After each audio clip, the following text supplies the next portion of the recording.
One was that, hey, Michael, you've been talking a lot about some of the pain points and issues of all of these AIs. What has been the one feature that you're most enthusiastic, that you've gotten the most joy from, as it were, using AI on a regular basis? Well, AI, I've talked about this in the past, but if I have to think about it and just kind of sum it up, is one thing that I'm really excited about. Look, I'm a lifelong reader, just a voracious reader of things, whether it's books, prints, research, whatever it is. And the one amazing thing about AI, and it just keeps getting better every 3 or 4 months as these models continue to iterate, etc., is that they summarize so much more of the material that's out there and give you perspectives that don't have to rely on some reviews of the latest book. It provides an amalgamation of reviews. Obviously, there's an ongoing issue of copyright and credit, etc. And these companies, especially like Perplexity, are doing a lot to provide the sourcing. Google is very, very also focused on this, and in many cases is paying publishers and cutting deals on this front.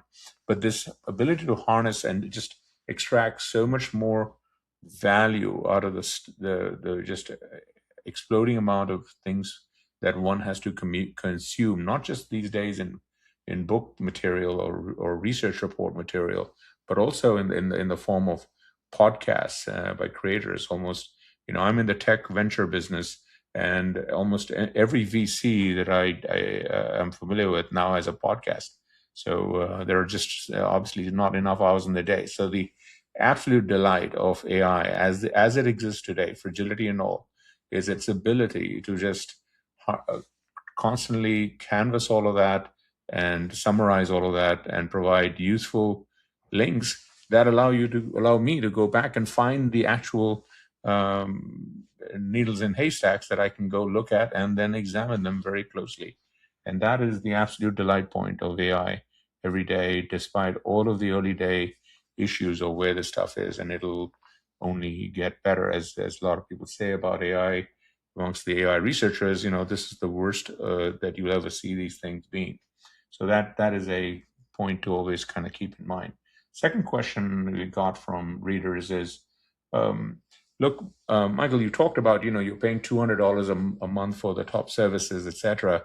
What's the max I can pay and get, good value out of these services? And I just wanted to just emphasize, I think it's a good point.